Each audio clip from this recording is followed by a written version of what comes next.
Namaskar everyone and welcome to our 18th day of the Dhanurmasa Satsanga.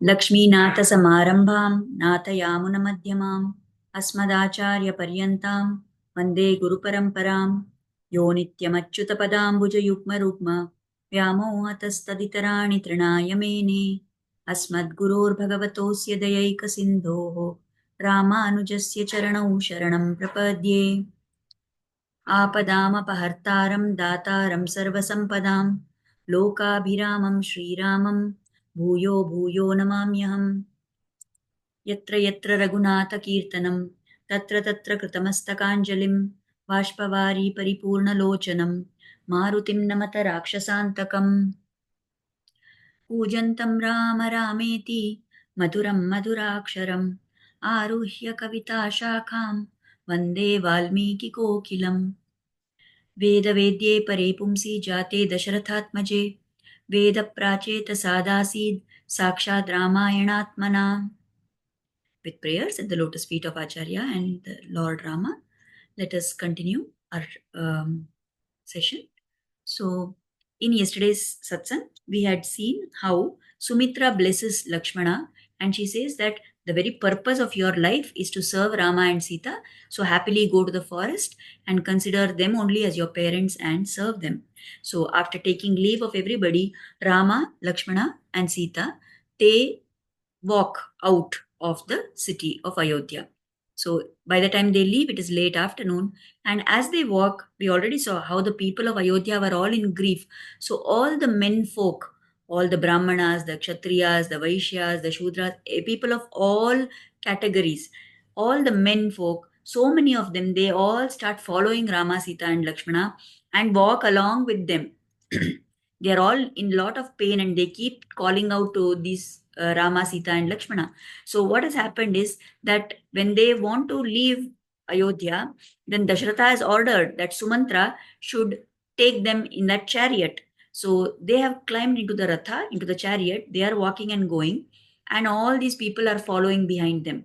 Now, after some time, Rama notices that so many elderly people are all walking and they're all calling out to Rama that it's so difficult to see you walk like go like this away from Ayodhya and so on. And they are like in such a bad state, and yet they are walking and coming behind. So seeing that, Rama also gets down and starts walking along with them. After some time, all these people finally they reach the banks of the Tamasa river, which is like a tributary of the Ganga. So it comes much before. So they reach this Tamasa river and it is dark by then. So they spend the night there. Lakshmana makes one bed of grass and leaves and other things and gives it. And Rama and Sita, they spend their time there. They lie down there, they rest there. And early the next morning, like before it is even bright, before the sun has risen, Rama wakes up all these people. All these people means he tells Sumantra rather that see, it is not correct. These people of Ayodhya, if they are going to follow me everywhere, it is not proper. They should go back to Ayodhya. The Vanavasa is only for me. Out of their emotion and love for me, they are come like this. But then I don't want it to continue further. So let us do one thing. You take us to one point and leave us there.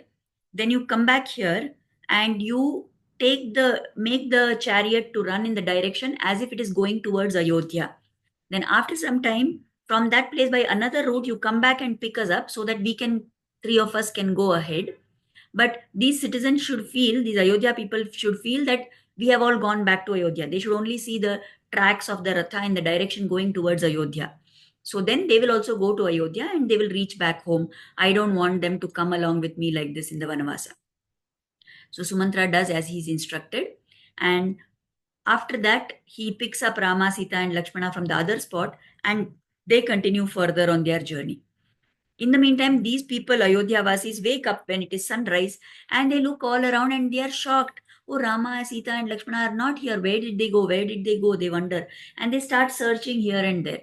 After some time, they notice those tracks of that Ratha, the wheels, the chakras of the Ratha would have made those marks. So they saw and they say, oh, this is going towards Ayodhya. Maybe he changed his mind. Maybe Rama has returned back.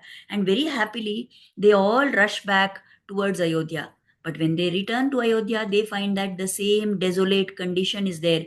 Everywhere people are lamenting, nothing. No one has got up and opened the temples. Nobody has done any puja in the temples.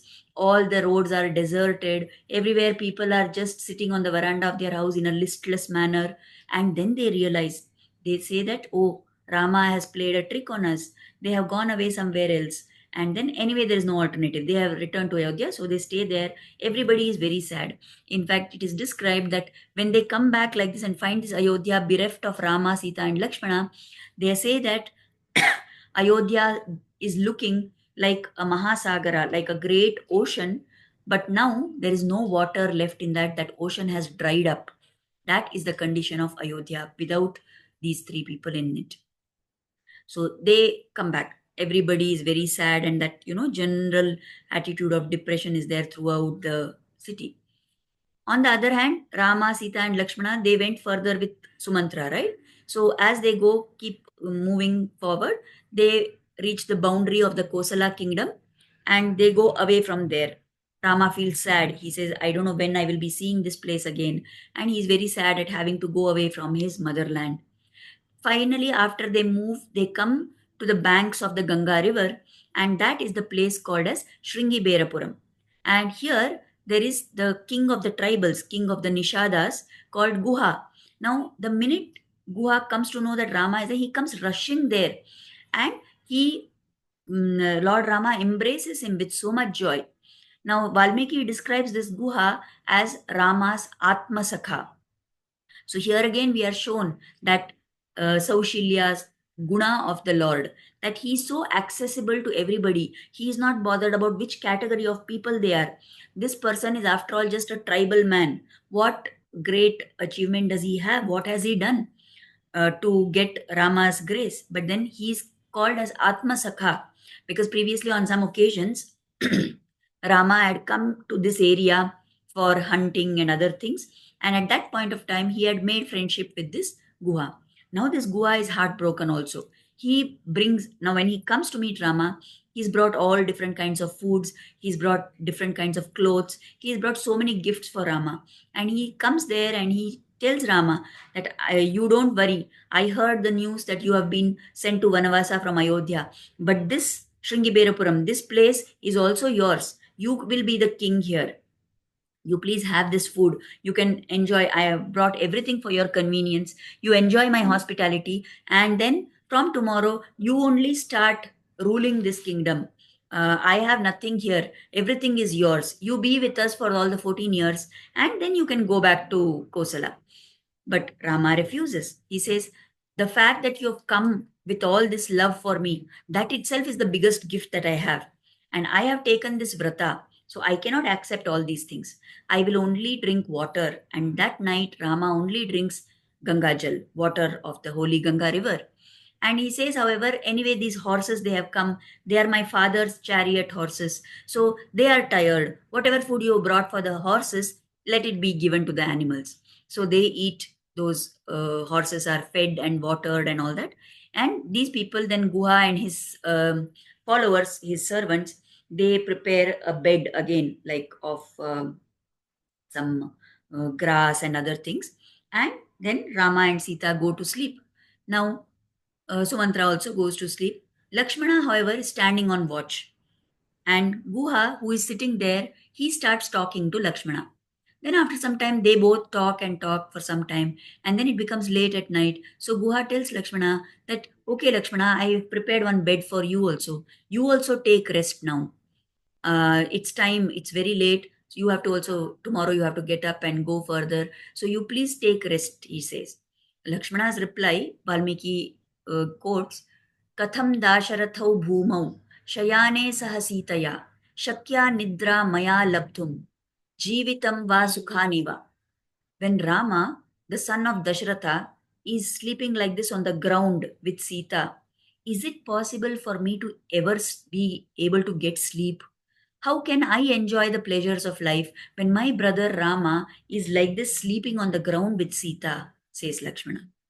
So this is the pain that Lakshmana is having when he sees Rama and Sita. They are They were supposed to be the king and queen of Ayodhya, and now they are lying on the ground worse than ordinary people with nothing to protect them from the elements. So Lakshmana expresses his pain through these words, and the entire night he does not sleep. Now this is going to be a pattern of Lakshmana. Throughout the 14 years of the Vanavas, he is never going to sleep or rest for even a moment, and he is going to constantly. You remember he told that time that aham sarvam karishyami jagrata swapadaschate. He told, so whether you are sleeping or awake or at all points of time, I will do all the seva for you. So what is Lakshmana's seva now? He is lying, he's walking around there protecting Rama and Sita while they are sleeping. Now the next morning they wake up, then they do all their nitya karmas. Then Rama instructs Sumantra that it is enough, Sumantra, that you have come so far. Now the three of us, we are going to cross this Ganga Nadi and we will go to the other side. I have heard that Bharadwaj Rishi's ashram is there on that side. So we will go and pay our respects to him. And then we will continue further and see where all we go through the Vanavasa. So you please go back to Ayodhya, and there is no point in you following us any further. So Sumantra is very sad to hear this. He says, no problem, I will come along with you. But Rama says, no, my father is aged and he is in lot of grief now. So you please go back. My mothers also need somebody to care for them. You please go back. You take care of Dasharatha and you make sure that everything is done there so that when Bharata comes back, his Pattabhisheka is done, and you guide Bharata just as you have guided my father in running the kingdom. Please be there to guide Bharata in his task as the king. And so Sumantra is forced. He has to go back. Now, Rama tells Guha that please arrange a boat for us so that we can cross the river and go. And they tell Guha to bring that banyan tree, the juice, that latex, that milk like thing which comes out of the banyan tree, because they have decided that they are going to apply it to their hair and make it into those matted locks, just like tapasvis, because they have taken vrata of being in Vanavasa like a tapasvi. So that is what they are going to do now. They apply that latex to their hair and they get those jatamudi, and now they are ready to go further on their journey. So we will pause our narration here. In the Kamba Ramayanam, there is a little more detail, there is little more emotion which is shown by Kamba's descriptions. So, for example, he tells about how this Guha, he is so pained at having to separate from Rama. Repeatedly, he keeps telling Rama that, Rama, you please be here. This is your kingdom. You are the Raja here. Why are you going away? You rule from here. And at that point of time, Rama shows great patience with him. And also, Rama teaches us about how we should be communicating when we are trying to console somebody. So, Rama tells Guha, let's see, Guha, my father, he got 4 sons after all these years, but he is not happy with just 4 sons. He wants more sons also. That is why he sent us into the forest. Now you are another son for my father. So we are like now 5 brothers, the 4 of us, myself, Lakshmana, Bharata, Shatrughna, and you. So we are now 5. Now there are some other people who have to also become my brothers. So I have to go in search of them. And don't worry, if always we are together with the people whom we love, then sometimes there can be some conflict also that arises. But if we meet for some time and then we separate for some time, then that love will always remain stronger. And as we spend time away from each other, that love will grow stronger and stronger. So you don't worry. I will come back on my way back to Ayodhya. I will come back. I will meet you and we will meet again. So, like this, Rama lovingly convinces Guha. The second thing that Kamba Ramayana describes, it's a very unique event which is not there in Valmiki Ramayana. So he says that now this Guha, after telling Lakshmana that you go to sleep, Lakshmana refuses to sleep, right? And he's holding his bow and arrow and he's on the alert and he's circling Rama and Sita as they sleep. He's moving slowly around them. After some time, what happens is this Guha sees that this Lakshmana is going on doing this and he gets a suspicion in his mind. He has a doubt. He thinks, is it possible that this Lakshmana himself wants to become king of Ayodhya? So that is why he made the plan, and from there he came along with these people. And now he is going to kill Rama and Sita, and then he will go back and he will become the king of Ayodhya. Is that Lakshmana's intention? He wonders. So now Guha wants to make sure that Lakshmana does not do any bad to Rama and Sita. So Rama and Sita are sleeping. Lakshmana is going around them, watching out for anybody who may come. Guha thinks Lakshmana is dangerous, so Guha is going around also. He's following Lakshmana's footsteps. So he's going around Lakshmana. As Lakshmana goes, he's also going behind him, but he's remaining in the shadow so that Lakshmana should not come to know that he's following. Now, here Kambar describes one more step. He says, these Guha's followers who had come with their Raja, they were doubtful of Guha's intentions. That this fellow, our king, he is a very uncouth person. He is very, crude, and he is very violent at times. So God knows what is this Guha's intentions. What is Guha following that Lakshmana for? Maybe Guha wants to kill Lakshmana, and then he wants to kill Rama and Sita, and he will go and become king of Ayodhya. What is Guha's intention? It is not proper. So let us keep a watch on our Raja, they think. And they start moving around Guha. So you can imagine the scene now. Rama and Sita are sleeping. They are not aware of all these things. They are happily fast asleep. Around them, Lakshmana is moving. Around Lakshmana, Guha is moving. Around Guha, his followers are moving. This was the level to which everybody had such a strong desire to protect Rama, to make sure that no danger comes to Rama and Sita. That is the greatness of all these followers. That is what Kamba Ramayana describes. So, from today's topic, there are few things that we can also learn. Now, I said that Lakshmana refuses to sleep, right, when Guha tells him. Now, there is one popular story which is told about this, and I'm not able to find the source for it. Like, it is not mentioned in the Valmiki Ramayana. We don't know where it has come from. But anyway, it is told that when they were leaving Ayodhya, this Nidra Devi, the deity of sleep, started coming towards Lakshmana as it started becoming dark in the night. And Lakshmana got very angry on her and told her that I am ordering you. You should stay away from me for the next 14 years. Till I come back to Ayodhya, you have to stay completely away from me. I will not give in to you. I will not give you your quota of sleep. So that Nidra Devi is surprised, and she says, then what will I do? Whatever every person that sleep, what they are having every night, that is coming to me. I am benefiting by that sleep which people are doing. I have to go to everybody and they have to sleep. How is it possible that you will not sleep? How can I do that? How can I overrule that rule of nature? She asks. So then Lakshmana, it is said, tells her that you do one thing. On my behalf, you go to my wife, Urmila. She is there in Ayodhya. You go to her and tell her to sleep on my behalf. So it is said that Urmila used to sleep in the night for herself, and she used to sleep in the daytime for Lakshmana's part of sleep, which had to be given to Nidra Devi.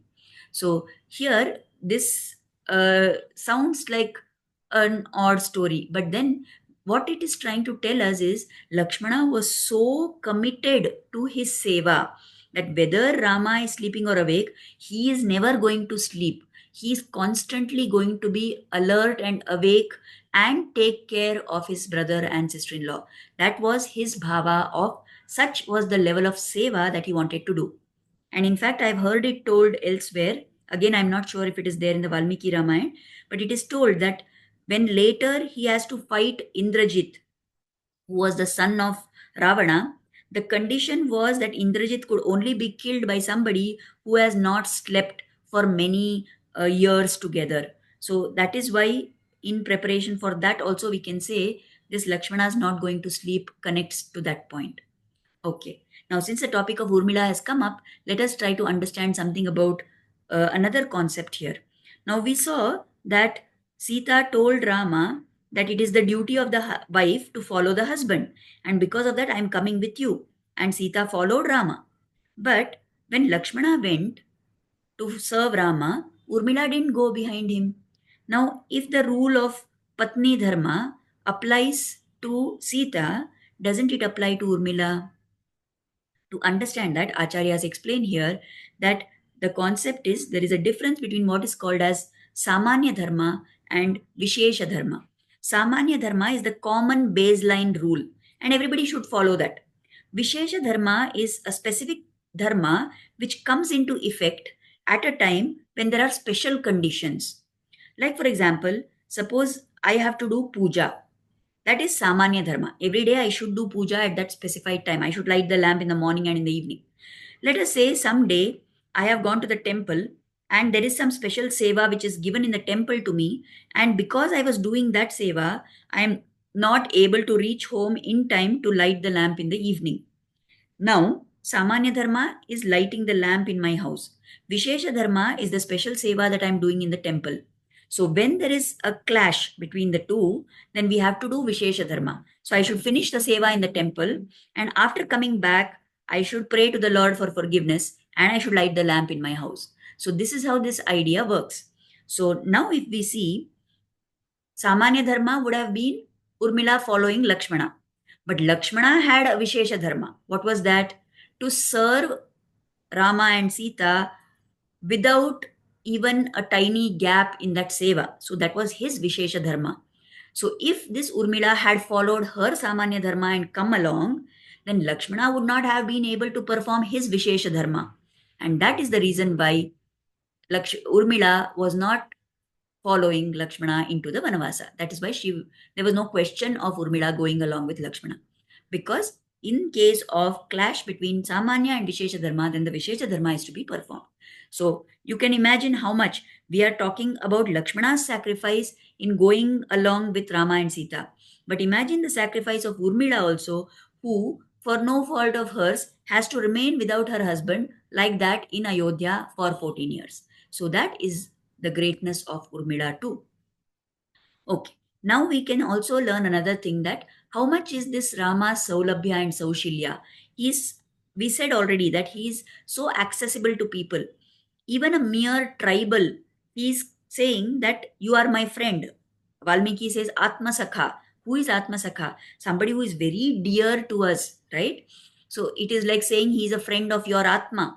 Then how close should that be? Kamba Ramayanam, Kambar describes that Rama is calling him as a brother. He says, you are one among us. So how great is this accessibility of the Lord, that he is ready to accept even somebody like a tribal like Guha as his brother. Now, we talked about this event, right, which is described in Kamba Ramayana, where Guha is suspicious of Lakshmana. And Guha's followers are suspicious of Guha. Now, what is it that attracted all these people? What motivated these people to feel like that, suspicious? The love for Rama. And what is it that is causing them this love of Rama? They may or may not know the gunas of Rama, right? But here the acharyas say that in case somebody doesn't know the gunas of the Lord, that is okay. He will still be able to attract all of us because he has a beautiful form. And that is the very purpose for why the Lord has such a beautiful form. We can see even today all the Archavatara Vigrahas in all the temples when we go. If you just stand and look at the beauty of the Lord, he is so beautiful, isn't it? Why does he have this beauty? It is because he will try to attract us and pull us towards him by different things. We know of all the gunas of the Lord, and yet we are so hard hearted. We don't get attracted by that. So, as a last resort, the Lord is hoping that at least by looking at the beauty of his form, we will get attracted to him. We will develop love for him. It is told in terms of, while describing Rama's beauty, they say that Pumsam Drishti Chitta Paharinam. So, he is so beautiful that his beauty will, through that vision, through that drishti that we are having only, we will get robbed. We will be, our mind will be taken away by the Lord. How? By his beauty. Here, if you can see this picture, it is of the Lord at Vaduvur in Tamil Nadu. If you just look at this, this is considered the most beautiful form of Lord Rama. If you just look at that face, can you see that benevolent smile, that grace of the Lord? And he seems to be telling us that, come to me, I will take care of you.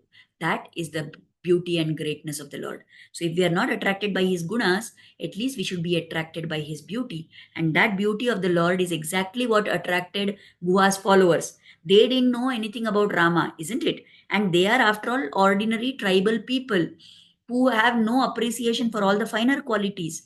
What they will know of Rama's gunas? but they saw his beautiful form, and that is what attracted them. So, like this, the Lord has so many beautiful forms. Why is the Lord there in all these temples everywhere? Why is He giving us darshan so much? So that we will be drawn towards Him. If you see in all the temples, there are so many utsavas which are conducted. There are so many different types of alankaras which are done to the Lord, and so many events are there. Why all this the Lord is arranged for us, so that we should be drawn towards Him. If not by anything else, at least by His beauty, we should get pulled towards the Lord. So let us offer gratitude to the Lord that He has given us these beautiful forms of His, that He gives us darshana in all these wonderful places, in so many Divya Kshetras, and that He is there to take care of us, calling us, saying, "Come to me." Let us offer our gratitude to the Lord, and let us pray that we will be able to appreciate. Even ordinary people like Guha and his followers were able to do that. So let us also make an attempt to try and imbibe this love for the Lord and try and get closer to Him by doing our spiritual practice. So we will stop here for today. Mangalam Kosalendraya Mahaniya Gunabdaye Chakravarti Tanujaya Sarvabhaumaya Mangalam Veda Vedanta Vedyaya Megha Shamalamurtaye Pumsam Mohana Rupaya Punyashlokaya Mangalam Pitrabhaktaya Satatam Pratrabhisa Sitaya Nandita Kila Lokaya Ramabhadraya Mangalam Srimate Raghuviraya सेतुलङ्घितसिन्धवे जितराक्षसराजाय रणधीराय Mangalam मङ्गलाशासनपरैर्मदाचार्यपुरोगमैः सर्वैश्च पूर्वैराचार्यैः सत्कृतायास्तु Mangalam. Thank you, everybody. We'll meet again tomorrow, continuing the story. Namaskar.